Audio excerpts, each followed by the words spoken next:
Assalamualaikum, salam sejahtera, salam Malaysia Madani, salam kebersamaan UMT dan salam Hepa Bingkas. Selamat datang ke podcast Aksara Idaman dari Gagasan ke Pelaksanaan.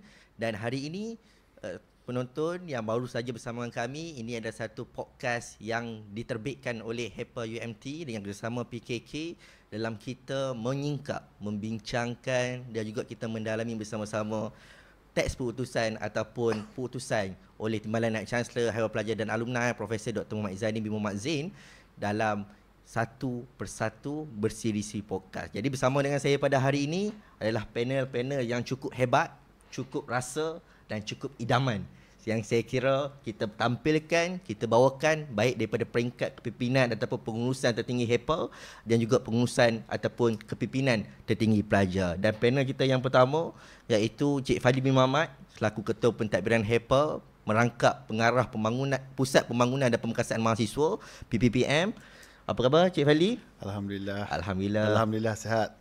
Terima kasih Syam. Bersedia? Bersedia. Alhamdulillah. Jadi panel kita yang kedua juga daripada kepimpinan pelajar iaitu Saudara Akasha Mukri Zainuri yang di-Petua Majlis Perwakilan Pelajar. Sihat Akasha? Sihat, Alhamdulillah. Sudah bersedia? Sedia. Alhamdulillah. Jadi untuk makluman semua, podcast ini kita akan menyingkap berkenaan dengan putusan Prof. Dr. Muhammad Izzani Muhammad Zain yang menggagaskan 7 elemen, tetapi kita akan membincangkan berkenaan dengan 6 elemen yang tersingkap dalam elemen mahasiswa idaman. Jadi mungkin kita akan mula dengan tempoh yang agak pengenalan dulu ya Encik Fadli ya.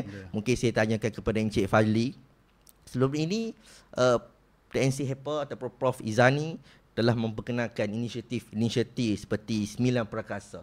Lepas 9 Prakasa, tahun hadapannya pula 7 IKEA. Dan kini gagasan menatah mahasiswa idaman. Bagaimana Cik Fadli sini melihat kesinambungan antara Prakasa, ke ITIA dan kegagasan idaman ini dalam kita nak membentuk suatu kerangka HEPA yang betul-betul strategik dan kukuh? Okey, silakan. Baik Syam, terima kasih. Berat soalan tu kepada saya kan. Dan mula-mula pun dah beri soalan yang agak berat, tapi tak apa, saya cuba kupas dengan sebaiknya. Sebenarnya ada 3 perkara kat sini. Yang pertama bermula pada tahun 2023 yang mana TNC HEPA pada ketika itu pentadbirannya bertempoh 100 hari. Cukup 100 hari dia beliau telah menyatakan hasrat kepada HEPA apa yang perlu HEPA bergerak dan bagaimana HEPA akan bergerak selepas itu. Jadi dia memperkenalkan membingkas prakasa. Jadi membingkas prakasa ni besar nilainya kepada kita pada waktu itu. Kita baru lepas COVID, cara kerja pun berbeza. Kita masih dalam COVID punya situasi pada ketika itu. Dan apa yang saya difahamkan oleh Timbalan Naib Chancellor Haiwan Pelajar Prof Izzani, membingkas prakasa ini merujuk kepada cara kerja kita sebenarnya, cara kerja warga HEPA. Sebelum kita nak ubah, sebelum kita nak pergi lebih jauh, kita punya warga kerja kena dahulu berubah. Kita kena tahu direction, apa yang perlu kita laksanakan, apa yang perlu kita buat dan apa kekuatan kita pada waktu itu. Dan selepas pemerintahan beliau 100 hari dilantik sebagai Timbalan Naib Chancellor, beliau telah menggariskan dalam membingkas prakasa tersebut bagaimana merubah budaya kerja. Sebab budaya kerja lepas COVID tu dia berlainan sikit. Kan orang dah selesa di rumah, online dan sebagainya, dengan digital dan sebagainya. Jadi di sini sangat penting untuk kita ubah satu perkara yang basic, iaitu budaya kita. Macam mana budaya kerja yang kita nak bawa kepada warga kita supaya perkara ni walaupun Prof TNC meletakkan disenaraikan 1, 2, 3, 4, tapi kalau warga tak dapat nak menerima, tak dapat melaksanakan perkara itu, dia akan jadi di atas keping kertas saja. Kan, dia hanya ada cita-cita untuk capai, tapi kita tidak ada pelaksanaan. Jadi di awal itu dia menekankan kepada budaya kerja yang lebih tangkas.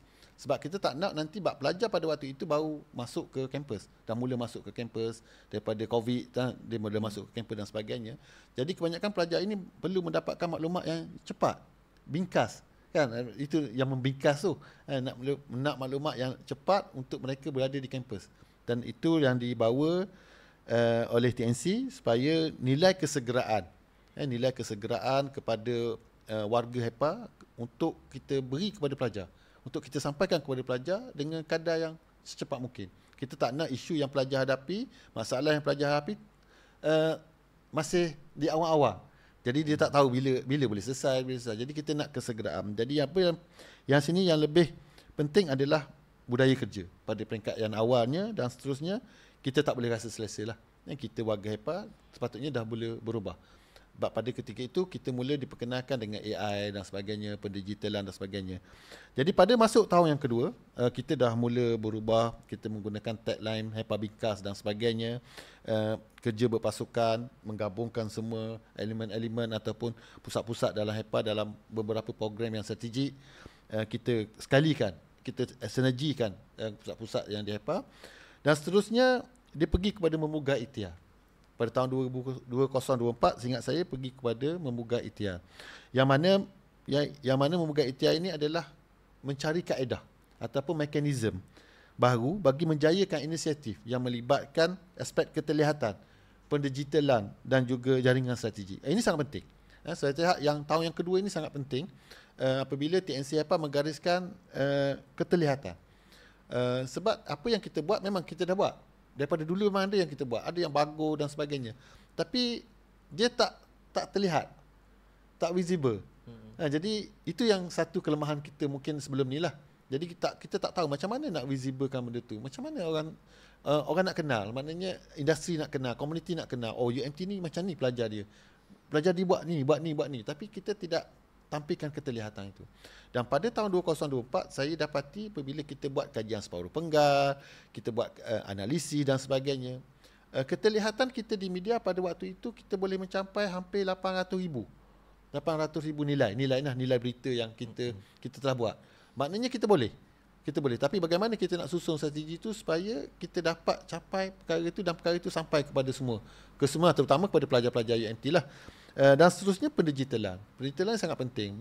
Kalau kita cakap bingkas tapi kita masih mengambil masa yang lama untuk selesaikan satu-satu masalah, dia tak jadi bingkas lah. Jadi dia mesti datang dengan teknologi, kan, dengan perkara-perkara yang baru, teknologi dan sebagainya. Dan saya dapati HEPA pada waktu ini telah banyak yang kita perkenalkan.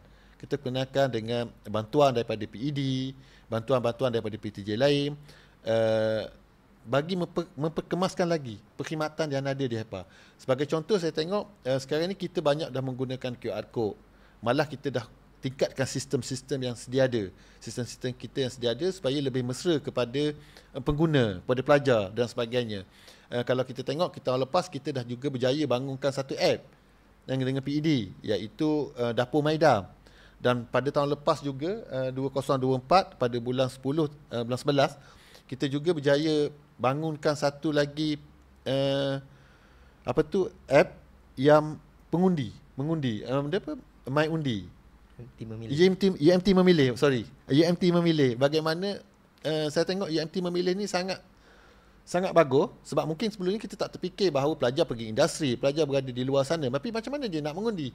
Perlu balik ke kampus dan sebagainya. Tapi kita pada tahun lepas apabila kita di bawah agenda pemerkasaan mahasiswa, kita telah memperkenalkan dan akhirnya kita mencari satu mekanisme baru yang mana kita telah memilih, UMT memilih, bila kita berbincang dengan PED dan sebagainya, kita tengok ini adalah satu sistem yang sangat baik.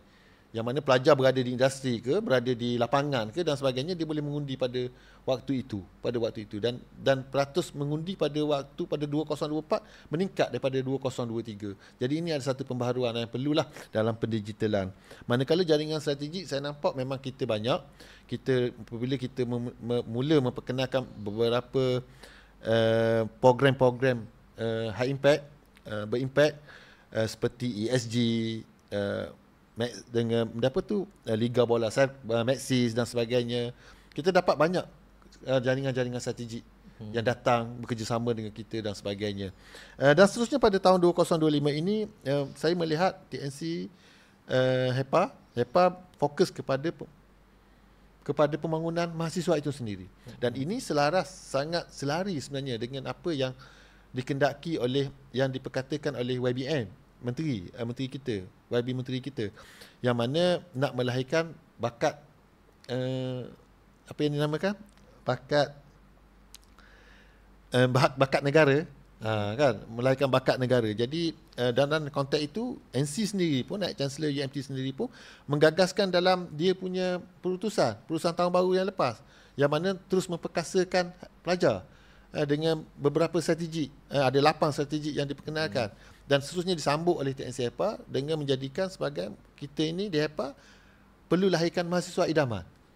Dan ini yang pentinglah, apa yang dikatakan idaman itu sendiri. Kan itu yang perlu kita susun, kita kena olah balik, kita kena tengok. Dan saya dari segi konteks saya sebagai ketua pentadbiran, saya akan melihat bagaimana peruntukan-peruntukan yang diagihkan kepada haiwan pelajar, bagaimana boleh menjayakan inisiatif-inisiatif di bawah melahirkan mahasiswa idaman itu sendiri. Saya rasa itu saja dahulu untuk soalan yang pertama ni. Agak berat sebenarnya soalan yang pertama dah begitu dah pagi ni. Tapi tak apa, kita cuba mungkin kalau tu mungkin kita boleh terangkan lagi lah nanti. Boleh. Ya, terima kasih, Syah. Walaupun dikatanya soalan agak berat, tapi jawapannya cukup padat, cukup penuh, tak sia-sia lah, ataupun memang padan lah menjadi ketua pentadbiran HEPA merangkap pengarah pembangunan dan penguasaan mahasiswa. Terima kasih Encik Fali untuk soalan yang pertama. Kalau kita tengok balik, kita susur balik, dia bermula daripada kesinambungannya, daripada prakasa kita nak mengubah budaya kerja, kita nak restructure balik, kita nak regroup kepada pembudayaan kita supaya kita lebih bingkas, kita lebih tangkas. Sebab itulah ada HEPA bingkas dan sebagainya. Dan bila habis prakasa, kita pula nak menggerakkan, kita merancang, merencana daripada sudut jaringan strategiknya, daripada pendigitalannya, yang memang kita nampak HEPA ke arah itu, ke arah perancangan itu. Dan sekarang ini untuk kita merancangkan, iaitu kita betul-betul membentuk, melahirkan suatu modal insan ataupun mahasiswa kita yang syumul, tetapi dalam konteks mahasiswa idaman. Itu yang saya percaya kita ulasan sedikit sebanyaklah berkaitan apa yang dikongsikan oleh Cik Fali sebentar tadi. Dan mungkin saya nak tanya kepada saudara Akasha sendiri kan, bila daripada kita mendengar putusan Prof tempoh hari berkenaan dengan mahasiswa idaman, dan idaman ni pula bukannya linear, idaman ni satu maksud.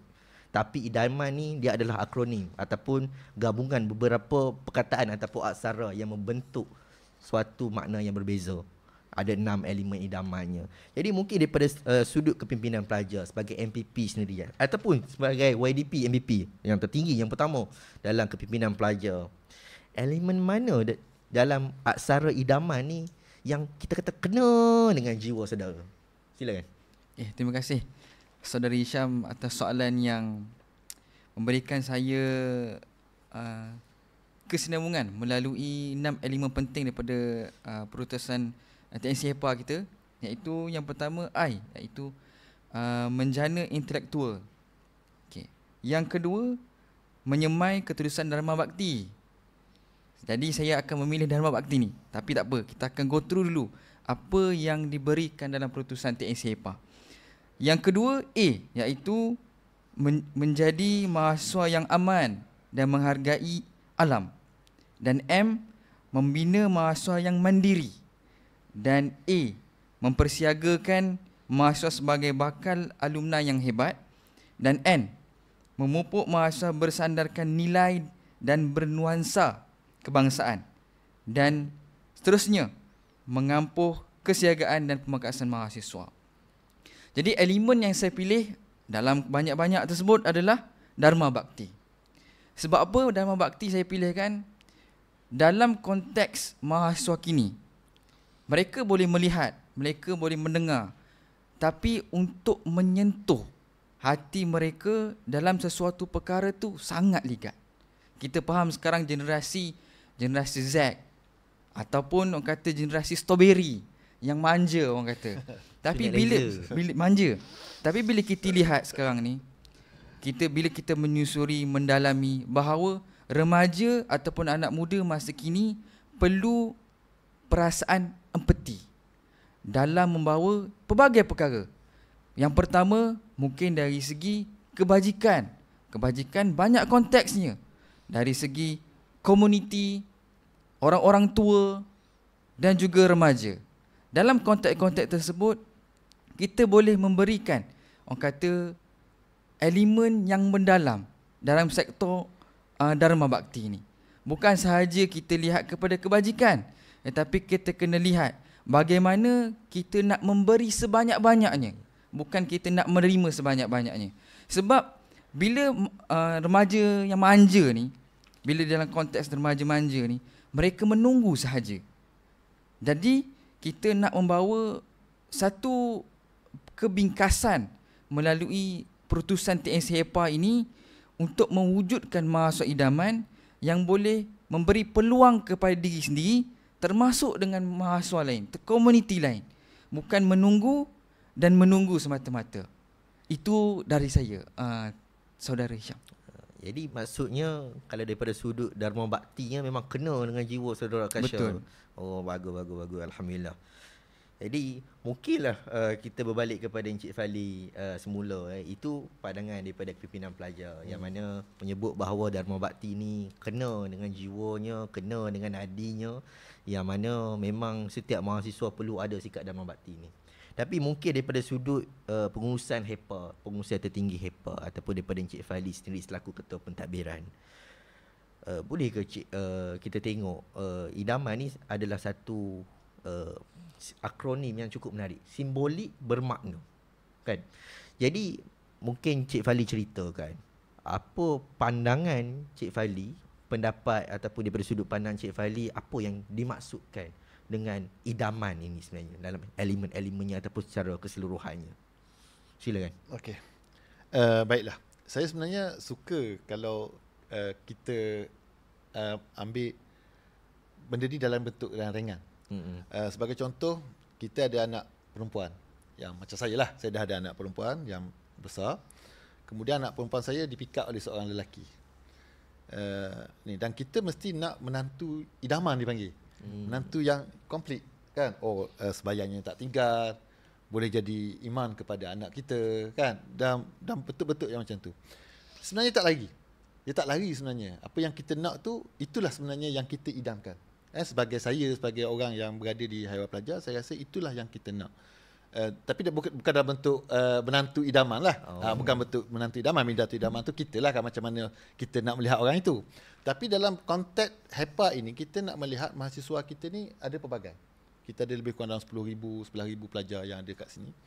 Jadi kita tahu mahasiswa kita ni pelbagai. Ada yang cemerlang akademik, ada yang tak berapa cemerlang, ada di pertengahan dan sebagainya. Tapi adakah yang cemerlang itu idaman kepada semua majikan? Semua syarikat-syarikat ataupun agensi-agensi untuk diambil bekerja dan sebagainya? Adakah itu yang dikatakan idaman? Sebenarnya idaman ini cukup luas dalam konteks pelajar, dan apa yang saya difahamkan, apa yang saya faham, TNC HEPA nyatakan idaman ini satu yang sangat bagus. Yang mana idaman ini bukan sahaja kita lihat dari segi pencapaian akademik. Bukan pointer saja, kan 3.7, 3.8, bukan itu. Tapi dia merangkumi karakter seorang mahasiswa itu. Bagaimana seorang mahasiswa itu membawa karakter dia yang sebenar. Kan, bagaimana dia mendapatkan maklumat, bagaimana dia cerakinkan maklumat tersebut, bagaimana dia mengolah dan sebagainya. Dan ini juga dia mesti lahir daripada aktiviti yang berada di kampus. Sebab kampus ni, kita sekejap tahu di kampus ni. Kalau ingat saya dulu, saya pun rindu kampus. Sebab kampus ni tak lama. 3-4 tahun pengajian kita habis. Kita keluar. Dan kita akan ingat, di sana kita ada ruang, ada masa, dan kita membentuk diri kita dengan masa dan sebagainya. Kalau di sekolah dulu cikgu yang ajar kita. Cikgu kata pergi kelas, pergi pergi main bola, pergi ni, kan. Tapi dekat universiti tak ada. Malah kita tidur, tak ada orang gerak pun kita. Kan? Tak ada orang kejut pun kita. Kita sendiri. Bagaimana kita nak menyusun kita. Dan yang idaman yang dikatakan tadi tu adalah bagaimana kita membentuk karakter kita sebenarnya. Karakter kita. Dan macam mana kalau kita nak untuk membentuk karakter tersebut, kita mesti aktif. Sebenarnya kita mesti aktif dalam persatuan, kemahasiswaan dan sebagainya, dalam kelab dan sebagainya. Sebab itu kita di HEPA, kita sentiasa membuka ruang mencari inisiatif-inisiatif baru. Sebagai contoh, pada tahun 2024 kita ada satu modul bakat yang mana kita sasarkan kepada pelajar-pelajar tahun 1. Kita tak nak pelajar-pelajar ini putus. Pelajar-pelajar ini putus tu macam mana? Bila dia masuk, dia sebagai pengawas sekolah, datang ke UMT, tapi dia tak ada platform pun nak memperkembangkan bakat dia ketika berada di sekolah, ketua pengawas dan sebagainya, kan? Dia tak ada platform. Kat mana platform dia nak jadi pemimpin? Adakah kita ambil dia letak kat tengah, dia boleh jadi pemimpin tanpa kita ajar dia apa yang perlu dia buat apa yang perlu dia tu, kita pandu dia dan sebagainya. Sebab penyediaan begini sangat penting. Penyediaan ruang, aktiviti dan sebagainya sangat penting kepada mahasiswa pada hari ini untuk mereka membentuk karakter mereka. Kan, karakter mereka. Dan kita ada pelan debat, macam mana nak bercakap, nak berkomunikasi. Debat itu bukan sahaja bercakap, berhujah dan sebagainya, tapi macam mana berkomunikasi, macam mana mendapat idea dan sebagainya. Kalau kita tengok pada hari ini pun, kita risau sebenarnya. Saya sebagai orang yang lebih tua, lebih berumur, kita pun risau sebenarnya dengan apa yang berlaku. Kalau kita tengok sosial media pada hari ini, kita banyak kan, kalau kita baca tu semua hentam je. Kan? Netizen ni hentam je, tanpa mengulas perkara yang sebenar dan apa, nak membetulkan apa yang sepatutnya berfakta dan sebagainya. Jadi kita cuma ambil kesempatan dan kita tak nak melahirkan mahasiswa yang sebegitu. Kalau boleh biarlah mahasiswa UMT ini dia keluar nanti, dia boleh berhujah dengan baik, dia berfakta dan sebagainya, mengolah satu-satu fakta itu dengan lebih berkesan dan sebagainya, barulah dia bercakap dan itu yang kita harapkanlah dalam konteks mahasiswa idaman yang kita harapkan. Dan benda perkara ini bukannya datang daripada kelas saja. Bukan saya kata tak bagus ke kelas tu sangat bagus, sebab itu matlamat utama. Matlamat utama seorang mahasiswa adalah dapatkan degree. Dan macam mana nak dapatkan degree adalah pergi ke kelas lah. Pergi ke kelas, jawab exam, pergi ikuti kuliah, dapatkan keputusan yang cemerlang, baru dapat degree. Tapi dalam masa sama kita nak membentuk karakter tadi. Karakter tadi, macam mana nak mengajukan program, macam mana nak tu kan. Kalau kita tak belajar daripada sekarang, bila lagi kita nak belajar? Bila kita dah ditawarkan dalam satu keping surat, satu keping kertas, kita ditawarkan anda layak untuk menerima pekerjaan dan sebagainya, kita dah kena buat. Bukan masa untuk kita belajar lagi dah. Kita kena buat. Kita kena laksanakan benda tu. Tapi tanpa ada pengalaman-pengalaman yang berada di kampus pada hari ini, macam mana kita nak laksanakan benda tu dengan lebih pantas, lebih cepat dan sebagainya, nak menguasai teknologi dan sebagainya. AI-nya macam ni lah, cakap tentang AI, semua orang dah faham tentang AI. Kalau saya ingatlah, kalau dulu kita nak present pakai PowerPoint je. Tapi sekarang dah Canva.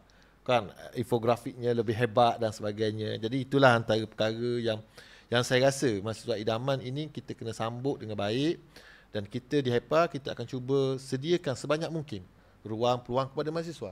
Tapi mahasiswa kena grab lah peluang tu. Dia tak boleh lah kita nak jemput, nak tu kan.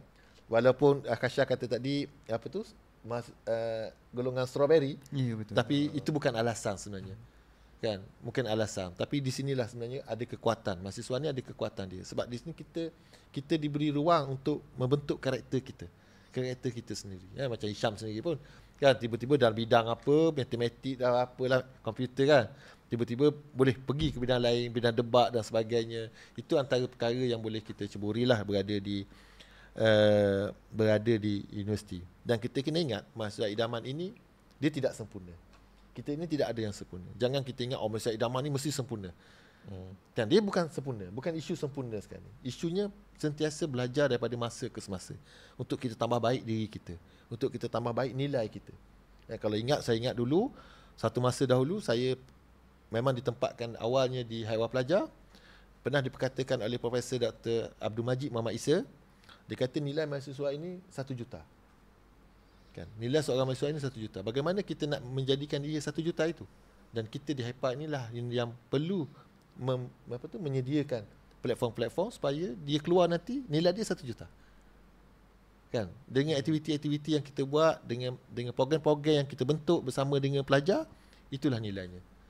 Dan dalam membentuk mahasiswa idaman ini adalah cabaran-cabaran yang perlu kita hadapi tapi itu kita cuba santunilah untuk lahirkan mahasiswa idaman yang ini. Tapi pada saya mahasiswa idaman ini sangat bertepatan pada kali ini, pada putusan TNC pada kali ini, kerana dia nak melihat bagaimana kita mengeluarkan UMT ini mengeluarkan mahasiswa yang menjadi rebutan. Kalau boleh jadi rebutan, bukan saja kepada agensi, kepada pekerja, kepada industri, tapi juga kepada komuniti masyarakat, kepada ibu bapa, dan yang paling penting kepada komuniti kita, kepada masyarakat kita. Kan, kita ni dekat dengan masyarakat, macam mana kita nak tampilkan dalam masyarakat kita sebagai seorang yang terpelajar, terutama di UMT. Saya rasa itu saja dahulu daripada saya. Saya cukup tertarik dengan ayat Cik Fali kata bukan saja kongsikan tentang mahasiswa idaman, menantu idaman pun boleh kongsikan. Mungkin yang mana berminat, yang juga mengikuti kita secara langsung ataupun menonton podcast ini, bolehlah cuba-cuba tepati ciri-ciri yang patutnya ada. Jadi saya cukup tertarik apa yang dikatakan oleh Cik Fadli berkenaan dengan mahasiswa idaman yang konteksnya luas, dan daripada sudut sebagai seorang mahasiswa, betul hakikinya belajar, pergi ke kelas, menjawab peperiksaan, menjawab kuis dan juga membuat assignment yang perlu. Tapi dunia kemahasiswaannya lebih luas, seperti contoh terlibat dalam kegiatan kelab persatuan.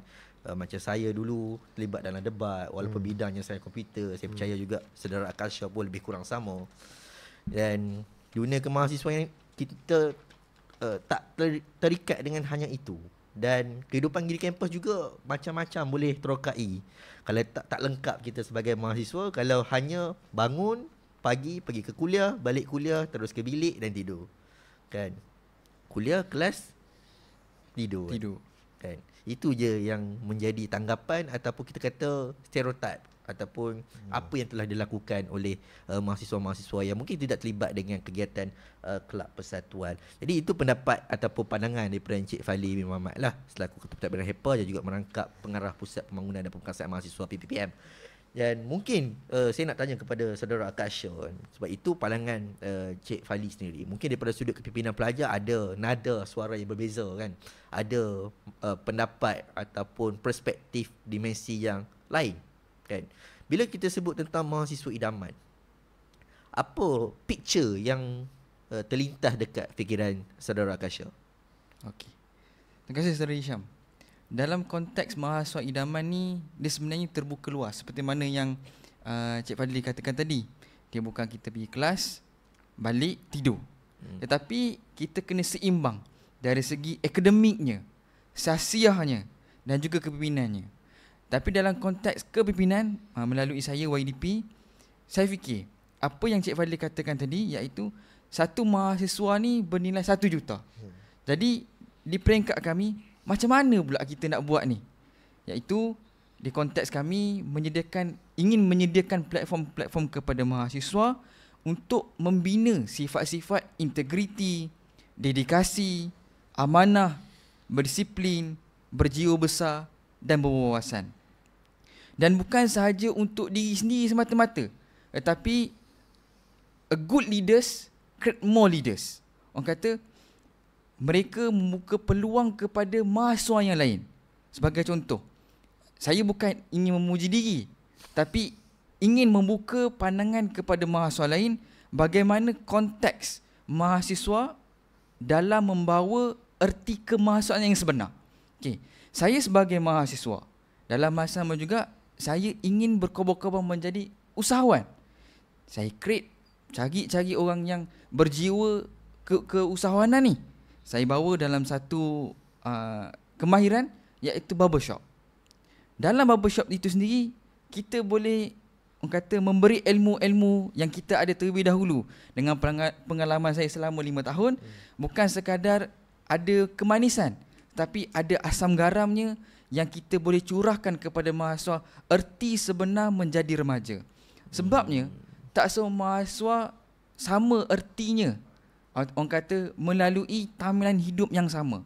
Tapi dengan adanya gagasan mahasiswa idaman ni, iaitu kita touchdown dengan pelbagai perkara, termasuklah kepimpinan. Bukan itu sahaja.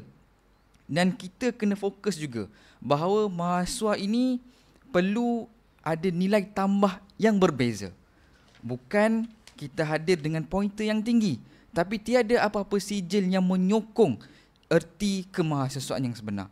Jadi, saya rasa kita lihat kepada mahasiswa UMT yang berkobar-kobar ataupun ada wawasan cita-cita yang tinggi, kita lihat dalam konteks syarikat-syarikat, NGO-NGO, bukan pada masa kini, bukan kita lihat ingin kepada fakta semata-mata, tapi perlu ada nilai tambah kepada diri sendiri dengan memberi peluang diri untuk membawa pelbagai perkara dalam membina positif dan juga nilai kepada diri sendiri, termasuk membina kepada mahasiswa yang lain.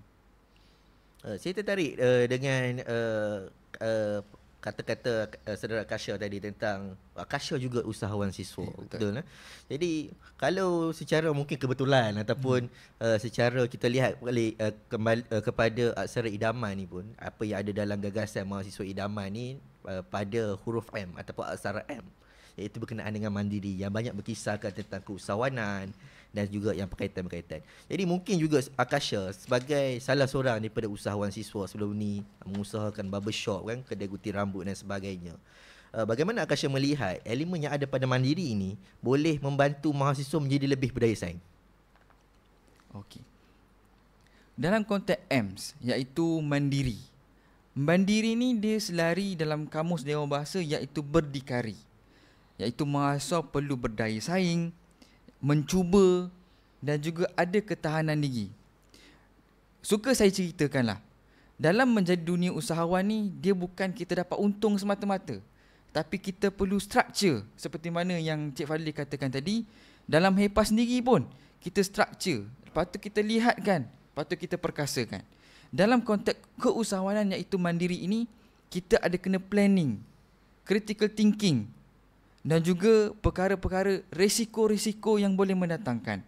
Jadi konteks mandiri ini bukan sahaja kita ingin lihat dalam satu perkara sahaja, tapi dalam konteks yang besar iaitu bersedia dalam menghadapi perkara yang mendatang.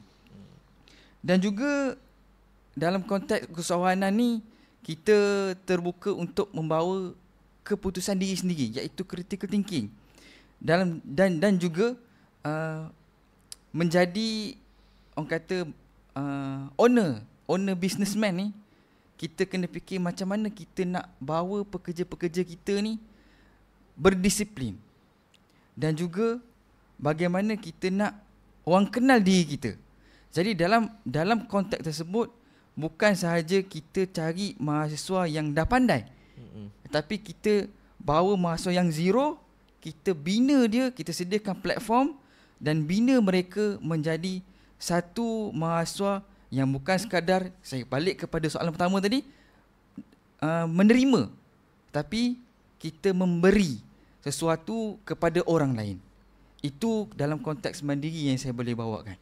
Okay, jadi seperti tadilah saudara Akasha ada sebut berkenaan dengan dunia kemahasiswaan ni pun juga luas, dan juga kita nak mengenalkan ataupun memperkenalkan mahasiswa kita bukan sekadar nak pergi kuliah, dapat pointer yang tinggi, balik dengan segunung ijazah dan juga masuk ke industri dengan hanya berbekalkan dengan itu kan. Dan di peringkat HEPA pun kita ada program-program seperti program bakat, pelantidakan bakat dan sebagainya untuk memastikan kita punya pelajar ni dia tak terikat hanya dengan akademik.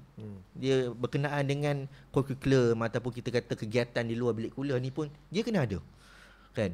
Daripada sudut itu, dan daripada sudut usahawan siswa pula, saudara Akasha ada sebut berkenaan dengan mandiri lah yang kena dengan elemen idaman ataupun mahasiswa idaman, supaya setiap business owner ni dia ada ketanggungjawaban. Macam mana dia nak memastikan pekerja-pekerja dia kekal kompeten, kekal wibawa, dan juga pada masa yang sama, walaupun Akasha sebut kita bukan nak keuntungan semata-mata, tapi kita juga nak supaya kita punya mahasiswa ni ada something to be learned, kan? Benda yang dia boleh belajar. Dan benda pada masa yang sama, saya percaya juga kepada business owner ataupun kepada usahawan siswa yang menjadi pemilik keusahawanan, mungkin sebelum ni dia zero kepada CEO sekarang, mungkin dia dapat meningkatkan keupayaan dalam sudut pengurusan.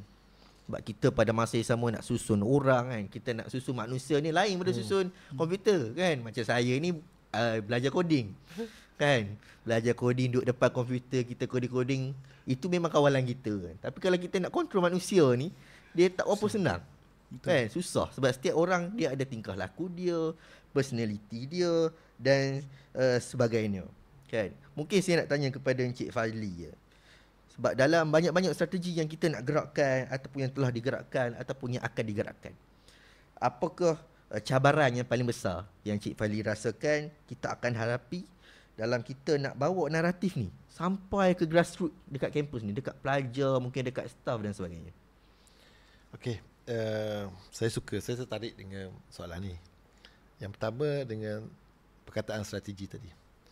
Sebenarnya dalam kita menyusun sesuatu perkara, kita kena balik kepada perkara pokok, perkara asas dia. Dalam di UMT ni agak baguslah. Kita dah agak ke depan sebab kita ada pelan strategik UMT sampai 2027.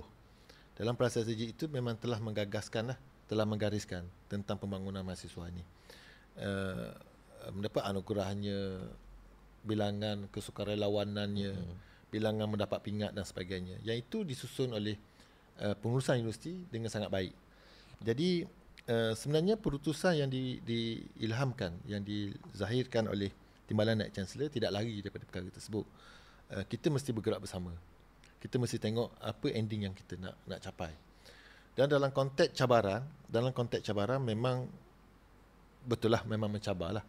Pertama yang macam Hisham beritahu tadi, manusia. Tapi kita mesti ada strategi. Kita mesti ada rancangan kita. Di awalnya memang sukar sebab kita baru lepas COVID, sumber manusia kita pun taklah ramai, masih kita perlukan tenaga yang tambahan dan sebagainya. Dan waktu yang sama masa itulah juga pemangkasaan mahasiswa, perubahan kepada AUKU dan sebagainya yang perlu kita lihat secara bersama untuk kita bangunkan mahasiswa kita ni. Jadi cabaran yang paling besar adalah bagaimana kita nak merubah warga kerja kita. Sebab kita tak boleh terus menjadi penganjur program kepada mereka. Sebab kalau tak, dia orang tak belajar. Kita jadi penganjur program, jadi pelajar tak belajar, dia datang cuma ikuti program. Jadi sekarang ini kita dah kena merubah konsep kita. Yang mana kita ni sebenarnya menjadi moderator. Bukan lagi sebagai pengarah program, tapi kepada moderator kepada mereka. Yang mana kita memberi nasihat, tunjuk ajar. Dan sebab kalau berlaku salah pun, kalau Akasha contoh, Akasha jadi pengarah program, Akasha buat bisnes dalam kampus, lepas tu rugi, lepas tu tak dapat untung, dia tak ada apa-apa. Kalau bolehlah belajar bagaimana rugi, jatuh dan sebagainya. Tapi kita masih ada untuk kita bentuk dia, kita pandu, kita bagi panduan, kita bagi nasihat dan sebagainya. Sebab dia masih seorang mahasiswa. Dan ini sepatutnya kita ambil peluang dalam universiti. Dan peluang ini perlu kita beri kepada pelajar kita. Ada ramai yang sekarang ni kita lebih terbuka sekarang ni. Di Haiwan Pelajar kita terbuka. Mana-mana pelajar, mana-mana pensyarah yang ada idea untuk bangunkan pelajar, untuk laksanakan projek dengan pelajar, kita buka je. Yang malah sekarang ni kalau nak tengok di bawah pemangkasaan mahasiswa, MPP sendiri dah boleh buat keputusan. Kan nak luluskan program, nak buat program apa, kelab-kelab nak buat program boleh terus kepada MPP. Tak perlu lagi birokrasi yang panjang. Nak pergi ke HEPA turun naik, ni tak ada dan sebagainya. Itu salah satu perkara yang penting sebenarnya dalam kita membentuk mahasiswa. Idaman yang kita katakan tadi. Yang mana antara cabarannya proses tu sebut. Proses tu sendiri. Proses tu yang sebenarnya merumitkan, yang menyebabkan pelajar tak nak buat. Kan dia ada idea yang bagus tapi dia tak nak buat. Sebab proses tu sendiri. Dan proses itu datang daripada kelemahan-kelemahan staffing, dan kita nak salahkan staff sebenarnya tidak boleh. Tidak juga sebab kita tak memberi direction yang jelas kepada mereka. Mungkin mereka di bawah orang yang berada di bawah pelaksana sokongan dan sebagainya tu, mereka pun tak faham sebenarnya apa yang dikatakan mahasiswa idaman itu sendiri. Ya, kalau kita tak bersama dengan mereka dan sebagainya. Sebab itu antara cabaran yang daripada awal apabila kita memperkenalkan konsep bingkas, HEPA bingkas dan sebagainya, kita selalu kena bersama. Ini pengalaman yang baguslah untuk saya sebagai seorang pentadbir, yang mana kita kena selalu dekat dengan mereka. Kita selalu buat perjumpaan dalam apa juga aktiviti, dan kita sampaikan apa sebenarnya yang kita nak. Kalau dulu diingat, kalau di peringkat awal 2023, di peringkat memperkenalkan bingkas tu, kita ada bedah buku. Bedah buku tu satu elemen lain sebenarnya. Yalah nak minta staff kita bercakap, macam mana nak olah, berpengetahuan dan sebagainya. Tapi dalam masa yang sama, itulah platform yang kita guna untuk kita terangkan.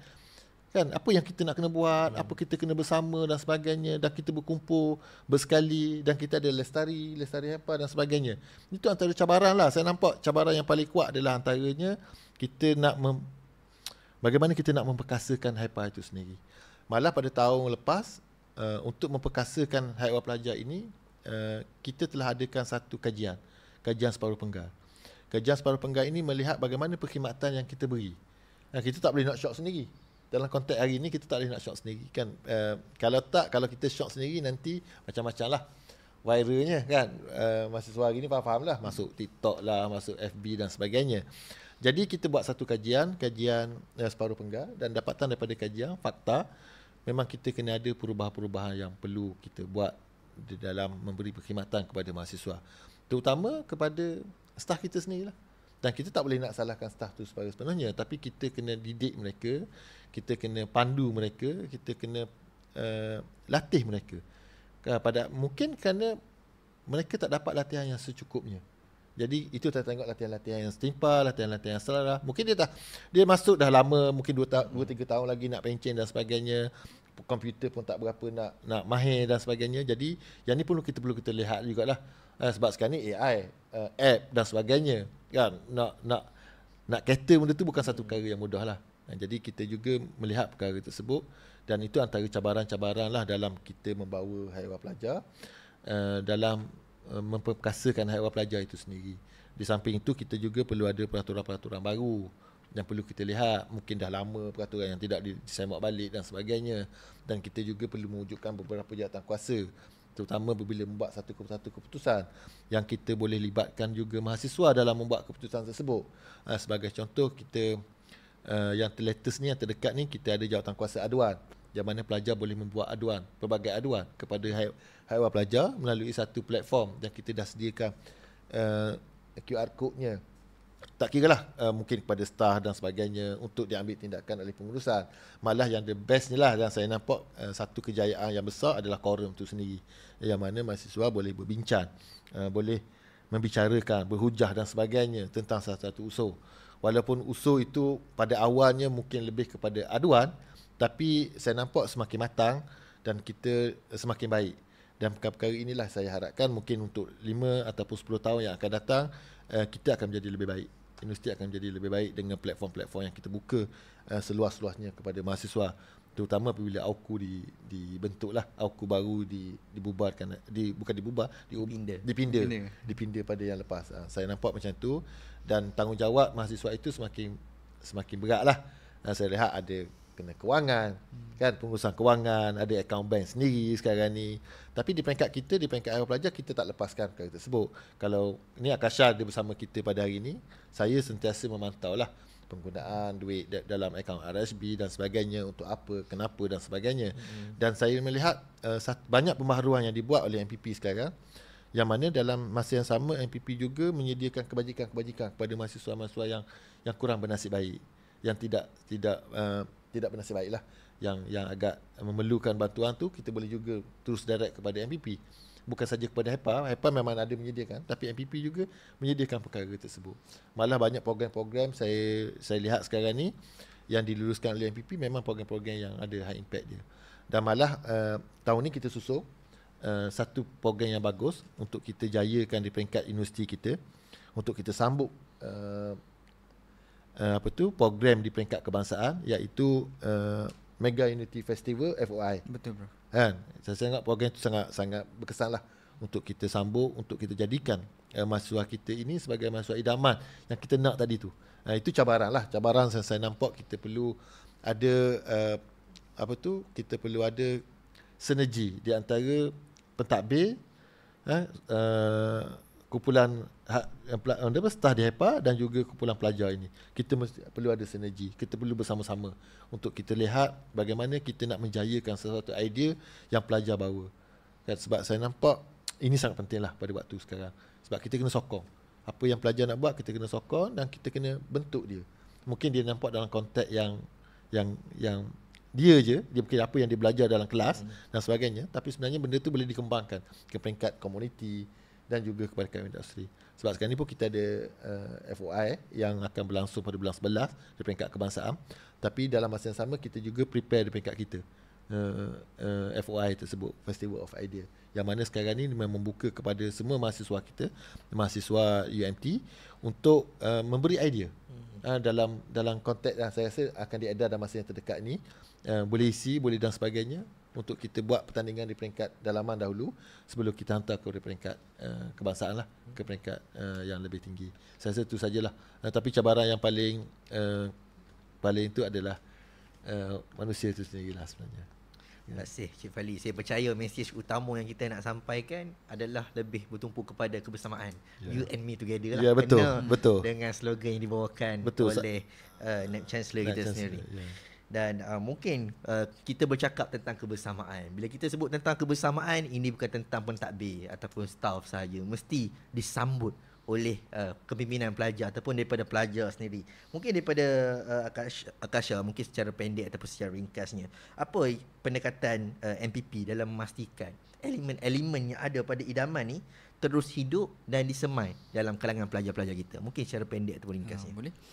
Seperti mana yang Cik Fadli katakan tadi, itu kita menyediakan satu platform kepada 100 kelab, 102 kelab tak silap saya, di peringkat mahasiswa ataupun badan kelab dan persatuan, untuk kita bawakan dalam satu program iaitu yang bernama Mega Festival of Ideas, yang mana kita kumpulkan semua idea-idea di peringkat kelab dan persatuan untuk kita bawakan kepada peringkat yang tertinggi, iaitu kepada KPT. Selain pada itu juga, kita akan bawakan menceritakan kelab-kelab persatuan ni biasanya tiada platform untuk mereka bagi tahu kelab mereka ni ada apa yang disediakan, bagaimana dia membentuk. Contoh anak negeri Johor, takkan anak negeri Johor saja yang ada, bagaimana mereka attract orang-orang lain ni. Macam tu anak negeri Selangor tapi nak join kepada kelab anak negeri Johor, apa nilai-nilai tambah yang ada. Dan juga kita akan sediakan satu pertandingan iaitu amalan terbaik. Kita sediakan kategori-kategori yang berbeza, iaitu di peringkat kelab dan persatuan, program apa yang di peringkat kelab ni yang paling terbaik pernah dilakukan. Dan kita bagikan satu pengiktirafan yang orang kata biarkan kelab-kelab dan persatuan ni tahu di HEPA ataupun di peringkat kepimpinan pelajar MPP sendiri mengambil cakna setiap apa yang mereka lakukan itu. Kita beri satu pengiktirafan yang membawa erti, makna kepada mereka sendiri, berkobar-kobar untuk buat lagi dan lagi. Dan juga kita boleh tengok dalam pembawaan MPP kali ini, kita menyediakan 8 keutamaan perhatian siswa, iaitu kita tekankan berkenaan kebajikan, kita tekankan berkenaan apresiasi kelab dan persatuan, kita tekankan berkenaan dengan kesejahteraan mahasiswa. Sebab saya rasa kepimpinan pelajar ni, MPP ni bukan menjurus kepada pelajar sarjana muda sahaja, tapi konteksnya adalah kepada pelajar diploma asasi yang sering dilupakan, dan juga pelajar siswaza yang sering diketepikan. Dan saya rasa dengan satu, di bawah perhatian kesejahteraan mahasiswa, kita mewujudkan kejawatan kuasa kesejahteraan mahasiswa yang mengelengkapi elemen-elemen yang saya cakapkan tadi itu, untuk kita perincikan lagi apa keperluan badan uniform yang biasa kita dengar mereka bawa kepada peringkat atasan saja, tapi tidak kepada MPP.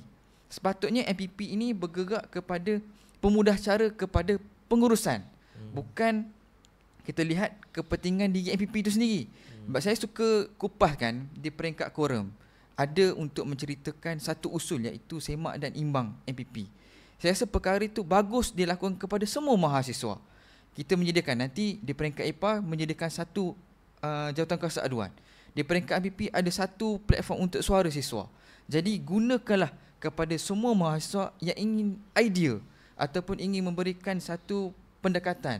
Dan MPP sekarang terbuka, mana-mana mahasiswa yang ingin hadir kepada bilik MPP untuk menjuruskan idea-idea mereka, ataupun secara WhatsApp. Ada satu mahasiswa ni WhatsApp kepada saya untuk berikan idea mereka. Boleh tak sediakan satu platform kepada tahun 1, iaitu dengan menyediakan satu senarai merit tertinggi ataupun tahun 1 yang paling hebat, untuk mereka tahu tahun 1 siapa, tahun 2 siapa, tahun 3 siapa, yang mungkin kita akan utarakan atau bincangkan secara menjurus di peringkat kepimpinan pelajar. Saya suka mahasiswa yang berhujah dan memberi solusi berfakta untuk kita wujudkan satu kampus, bukan kampus akademik semata-mata, tapi kita buka bahawa suara mahasiswa ni suara keramat yang boleh mengubah pentadbiran, boleh mengubah amalan dan juga boleh mengubah situasi yang biasa menjadi luar biasa. Itu daripada saya. Saya tertarik berkenaan dengan MUF yang akan dijalankan oleh MPP, berkenaan dengan ada anugerah untuk amalan terbaik kelab dalam kita nak mengiktiraf, nak bagi penghargaan supaya mereka ni, kelab persatuan ni ada aim dia, ada hala tuju dia, sasaran dia. Di akhir penggal dia, apa yang dia nak sasar, dia nak dapatkan. Kalau sebelum ni mungkin kelab persatuan dia hanya anjur aktiviti, anjur program. Mungkin program mini sekadar cukup syarat. Tapi mungkin selepas ini bila ada anugerah-anugerah yang dikemukakan oleh MPP, mereka lebih motivasikan mereka ni untuk anjurkan program-program yang lebih berimpak dan mungkin memberikan sedikit sebanyak kesan kepada mereka sendiri secara individu dan juga kepada kelab. Dan juga seperti yang Saudara Akasha ada sebutkan tadi, berkenaan dengan suara siswa, sudah tentulah kita rasa di peringkat staf pun kita mengakui suara mahasiswa pun penting. Dan di peringkat kementerian juga saya percaya, sebab tu kita ada Festival of Idea. Dalam kita tak nak hanya ada suara-suara ataupun idea-idea yang disumbang sarankan oleh staf ataupun pentadbir, kita juga memerlukan idea daripada mahasiswa. Dalam kita nak mengangkat kita punya prestige pendidikan tinggi ini, yang mana sekarang ini kita berada dalam zaman yang mungkin berbeza. Kalau dulu pensyarah adalah sumber kepada segala ilmu, tapi sekarang ni segala ilmu ada di hujung jari. Boleh je search, boleh saja cari. Tambah-tambah pula sekarang dalam dunia AI, kita ada ChatGPT dan sebagainya, kita ada DeepSeek, macam-macam yang mana boleh digunakan untuk mencari maklumat. Dan kita pun sebenarnya melihat kepada kemenjadian mahasiswa sekali. Macam mana kita nak menjadikan mahasiswa tu menjadi mahasiswa yang bukan saja idaman, tetapi juga merangkumi istilah syumulnya, cemerlang, merangkumi kepada holistiknya sekali kan. Jadi mungkinlah sebagai penutup, sebab kita pun boleh katakan kita berada di hujung rancangan. Bila dah masuk hujung rancangan ni, lebih fokus pada harapan kan, apa pendekatan, apa pandangan. Mungkin saya berbalik kepada Encik Fadli sendiri. Mungkin Encik Fadli boleh ceritakan ataupun boleh maklumkan kepada semua yang menjadi penonton kepada podcast kita ni. Jarang kita buat podcast ni Encik Fadli kan. Podcast pula di tempat yang memang betul-betul gah, betul-betul cantik ini. Apa harapan Encik Fadli kepada mungkin seluruh warga HEPA dan juga mahasiswa dalam kita nak menjayakan visi yang sangat besar ni, kita dalam nak membentuk, menatah mahasiswa idaman ni? Okey. Baiklah. Harapan saya supaya kita tak boleh secara bersendirian. Itu hakikat yang kita kena terima. Kita tak boleh, HEPA tak boleh secara bersendirian. Sebaliknya HEPA mesti bersama-sama dengan mahasiswa dan juga PTJ-PTJ lain, pensyarah, sokongan, juruteknik, pegawai sains dan sebagainya, untuk sama-sama bangunkan mahasiswa kita. Sebab universiti ni milik bersama. Dia bukan milik individu, bukan milik mahasiswa dan sebagainya. Jadi kita kena perlu bersama-sama dan kita perlu jaga, kita perlu menyediakan satu ekosistem yang jelas. Sebab apa yang saya faham, apa yang saya pengalaman saya yang berada di HEPA hampir 3 tahun sekarang ni, kita menyediakan ekosistem tu mesti kena baik. Sebagai contoh, kalau sebelum ni kita tidak ada anugerah ikon siswa. Tapi pada tahun 2023 kita mula memperkenalkan anugerah ikon siswa, yang mana kita nak mengangkat mahasiswa itu sendiri. Bagaimana mahasiswa-mahasiswa yang kehadapan dan sebagainya boleh diangkat untuk kita tonjolkan mereka. Dan saya rasa Akasha adalah salah seorang anugerah tokoh, anugerah ikon siswa YMT. Alhamdulillah. Keseluruhan. Dan lepas ni mungkin akan ke peringkat KPT. Sebab aim kita adalah di peringkat KPT. Dan ini yang ada dalam PSUMT. Sebab tu kita kena baca. Sebenarnya kita kena lihat secara menyeluruh kitab induk kita. Kan? Kalau kitab induk kita yang mana dipersetujui di peringkat pengurusan, malah di peringkat LPU adalah PSUMT. Jadi daripada situ kita tengok, kita lihat dan kita atur, kita susun strategi macam mana nak capai kepada perkara tersebut. Dan akhirnya kita datang pada hari ini, kita bincang pada hari ini berkenaan dengan mahasiswa idaman. Dia sebenarnya tak lari. Dia tak lari. Dan harapan saya mahasiswa idaman ini akan memberi kita kejayaan nanti di satu hari nanti, mungkin setahun atau 2 tahun yang akan datang, anugerah tokoh siswa kebangsaan tersebut akan jadi hak milik UMT. Salah seorang pelajar UMT dengan adanya kerangka mahasiswa idaman yang kita harapkan ini. Sebab dalam mahasiswa idaman ini sangat luas sebenarnya, sangat luas. Macam saya kata tadi, sangat terbuka dan sebagainya.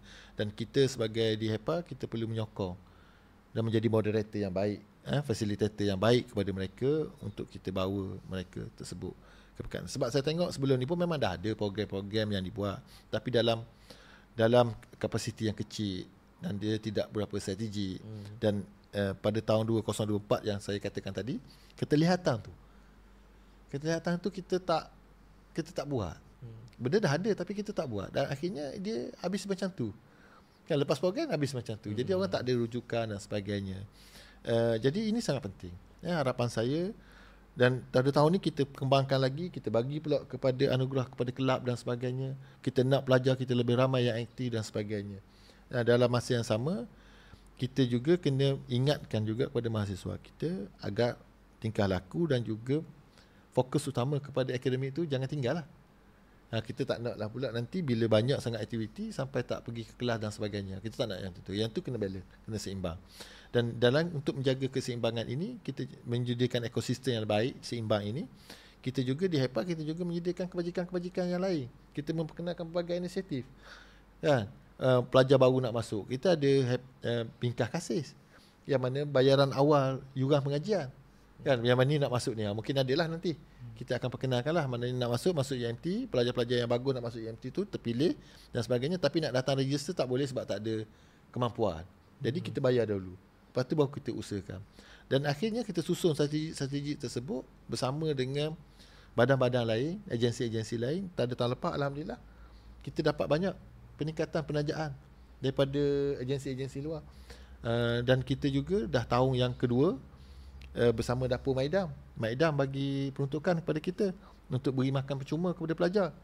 Kan dia dah pakai app lah. Siapa yang dapat tu dia dapat app, lepas tu pergi scan kat mana-mana kafe yang terpilih di asrama dan juga di dalam kampus untuk dapat makan percuma. Kan jadi kita terpaksa menyediakan, kita bukan terpaksa, kita menyediakan platform-platform itu untuk kita lahirkan mahasiswa idaman yang kita nak sebenarnya. Jadi tidak ada istilah saya tak mampu, saya B40, saya ni, tak ada. Sebab keperluan tu memang kita sedia. Kita nak membentuk satu ekosistem yang seimbang, yang baik. Yang mana semua pelajar boleh merasai, boleh merasa walaupun dia daripada golongan mana, tapi dia boleh menikmati sebenarnya untuk mengikuti program-program yang kita susun di Haiwan Pelajar ini, yang kita rancang di Haiwan Pelajar ini, terutama dalam perutusan lah, dalam perutusan TNC yang lepas macam mana disusun satu sampai kepada semua pusat yang ada dalam Haiwan Pelajar dan sebagainya. Dan alhamdulillah pada tahun ini saya nampak apa yang TNC HEPA harapkan dalam perutusan dia hampir menjadi kenyataan. Banyak program-program yang telah kita laksanakan. Pertama yang begitu saya tertarik adalah program bersama gelandangan lah. Sebab kalau jejak kasih. Kan jejak kasih tu sebab kita melihat bahawa di Terengganu ni kita tak ada sangat gelandangan bagaimana di bandar besar. Tapi kita kena ingat mahasiswa yang ada hari ini dia bukannya mahasiswa di Terengganu. Dia akan keluar nanti ke Merata. Betul. Dan suasana itu perlu kita terapkan supaya mereka rasa empati itu tinggi kepada manusia. Kan, adakah kita tengok kalau kita pergi hari itu kan, Akasha pun sama, ada bersama pun sama menyediakan perkhidmatan gunting rambut dan sebagainya. Kan mendapat apa tu, antara aktiviti yang menjadi tumpuan pada waktu itu kan. Pelajar nak gunting rambut ni pun susah. Sebab dia dah mana ada tempat tinggal, duitnya, kewangannya dan sebagainya. Tapi bila diberi perkhidmatan yang macam itu, itulah yang mereka harapkan. Dan insyaAllah kita teruskan lagi jejak kasih tersebut dengan mendatangkan mereka ke UMT pada akhir cuti sekolah nanti. Dia akan berada di sini mengikuti bagaimana sekiranya berada dalam universiti. Supaya kita nak lihat, kalau kita nak ubah yang sedia ada, memang tak boleh ubah dah. Kita kena ubah generasi yang akan datang lah. Dan saya harap mereka-mereka yang mengikuti program tersebut boleh, sebab saya nampak dah yang ada AJK yang ada tu dah mula pergi kepada NGO, dah mula rapat dengan NGO dan sebagainya untuk bergerak bersama-sama dengan NGO, membantu dan sebagainya. Itu satu pendekatan yang sangat baiklah di bawah keputusan Naib Chancellor menatah mahasiswa idaman ini. Saya lihat itu sangat penting, Syam, pada masa sekarang. Dan kita perlu bersama-sama, terutama dengan mahasiswa, kita boleh beri ruang kepada mereka, peluang, dan ialah masa lah Masa untuk berjumpa dengan mereka, kita berdiskusi, kita bincang dan sebagainya, untuk kita selesaikan beberapa hengki-pengki yang kecil-kecil tu kita tak boleh besarkanlah. Kita boleh selesaikan dengan tu. Saya rasa ini yang perlu kita teruskan untuk masa-masa yang akan datang, untuk kita melihat bahawa harapan untuk kita lahirkan mahasiswa idaman ini menjadi kenyataan yang betul-betul kenyataan lah, yang lebih baik. Saya rasa itu sajalah sedikit harapan saya, supaya kita kena bersama-sama. Sama ada pengurusan ataupun pelajar, kita kena duduk sekali. Bincang sekali, dan kita sama-sama bantu untuk jayakan program yang kita rancang. Saya percaya juga waktu dalam putusan Prof Teknisi HEPA pada 2023, waktu 100 hari pun ada menekankan tentang kita tak boleh silo.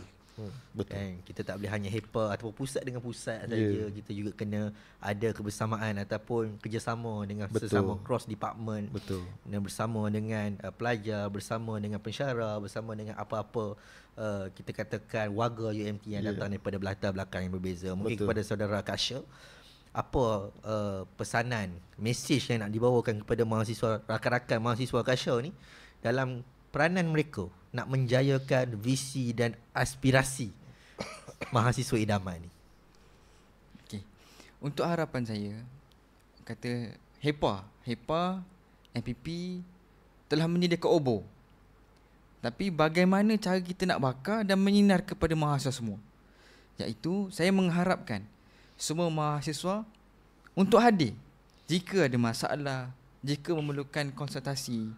Dan perubahan yang kita bawa pada hari ini, iaitu di peringkat kelulusan program, kita bukan sahaja meluluskan saja, tapi dalam mesyuarat kita kepada iaitu jawatan kuasa kelulusan dan pemantauan program, kita beri konsultasi. Seandainya perkara tersebut kurang impaknya, kita berikan lagi idea-idea dan sebagainya. Kita style pitching untuk mereka tahu program mereka tu boleh mencapai standard wow, bukan sahaja standard biasa-biasa. Dan bukan kita bertindak mengikut cita rasa kita.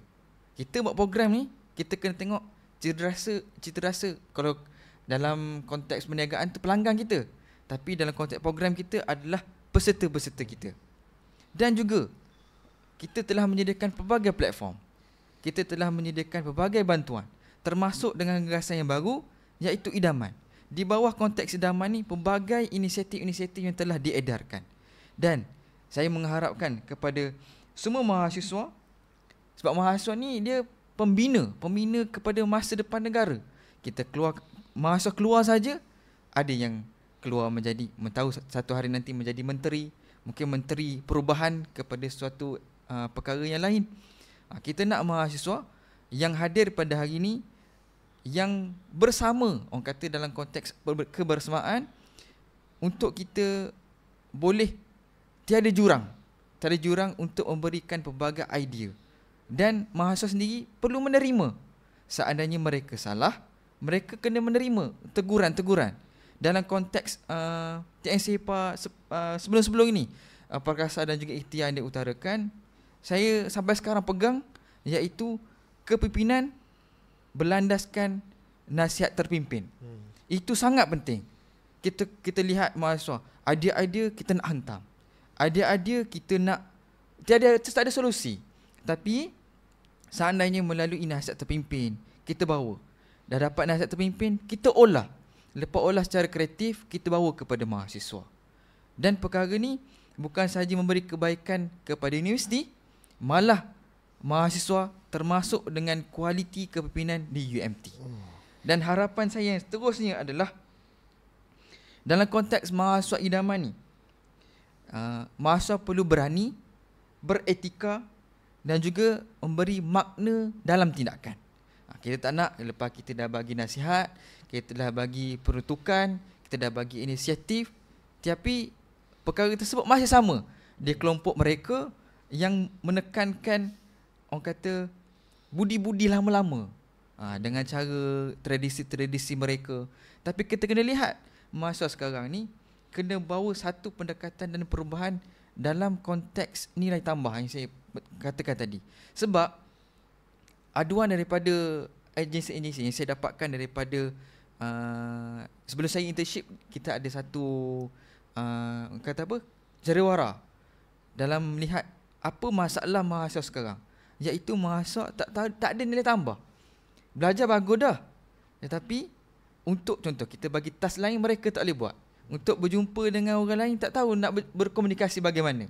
Jadi saya mengharapkan melalui gagasan mahasiswa idaman ni memberi bukan sahaja mahasiswa yang berjaya dalam akademik, malah memberi nilai tambah dalam aktiviti-aktiviti dan juga inisiatif yang dijalankan oleh HEPA dan juga MPP sendiri, dan menjadi satu legasi kepada mahasiswa 5 tahun akan datang ataupun 10 tahun akan datang nanti. Ya, jadi saya rasa daripada sudut mesej yang dibawakan oleh kedua-dua panel idaman kita pada hari ini pun juga menekankan tentang kebersamaan, yang mana daripada sudut staff ataupun pentadbirnya tidak boleh bersendirian, daripada sudut kepimpinan pelajar yang juga tidak boleh bersendirian. Tambahan pula MPP juga adalah kita katakan orang tengah yang menjambatani daripada pengurusan kepada mahasiswa di akar umbi. Jadi saya rasa apa perkongsian yang kita buat pada hari ini memang menerangkan tentang apa itu mahasiswa idaman yang kita dambakan, apa itu mahasiswa idaman yang kalau boleh kita nak hasilkan segera mungkin. Cepat, kalau boleh cepat kita nak cepat. Kan? Tapi kita kena percaya jugalah setiap perancangan ada proses dia, ada masa dia. Dan saya percaya daripada sudut pengurusan HEPA, daripada kepimpinan MPP, juga kita memang mendukung ke arah aspirasi yang dibawakan oleh Profesor Dr. Muhammad Zaini Muhammad Zain, di mana Naib Chancellor Haiwan Pelajar dan Alumni dalam aspirasi menggagas atau menatah mahasiswa idaman. Jadi kepada penonton podcast kita pada hari ini, dalam podcast bersama HEPA Aksara Idaman, dari gagasan ke pelaksanaan, mungkin dapat sedikit sebanyak gambaran berkenaan dengan apa yang disampaikan oleh kedua-dua panel kita. Satu yang memang merupakan ketua daripada HEPA ketua pelaksana di peringkat HEPA, dan satu lagi datangnya daripada latar belakang kepimpinan pelajar yang paling tinggi, nombor 1 yang dipertua MPP sendiri. Jadi kepada anda yang menonton podcast kita pada hari ini, boleh kita simpulkan bahawa dalam kita nak menggagaskan, kita nak melahirkan satu mahasiswa idaman ini, kita perlukan kebersamaan. Kita tak boleh hanya pentadbir, kita tak boleh hanya pelajar, kepimpinan pelajar saja yang meneruskan, yang mendukung aspirasi ini. Mungkin daripada kalangan penonton podcast kita pada hari ini mungkin datang daripada latar belakang berbeza, mungkin datang daripada pensyarah, pegawai sainsnya, daripada staf sokongan, maupun dalam kalangan mahasiswa-mahasiswi sendiri. Kita perlukan sokongan anda dalam kita nak menatah mahasiswa idaman. Kita perlukan semua untuk terlibat, kita tak boleh silo. Jadi saya rasa itu saja penutup cerita kita, penutup rancangan kita pada hari ini. Terima kasih kerana menonton. Jumpa lagi di lain siri podcast yang akan datang. Sekian, terima kasih. Assalamualaikum. Assalamualaikum warahmatullahi wabarakatuh.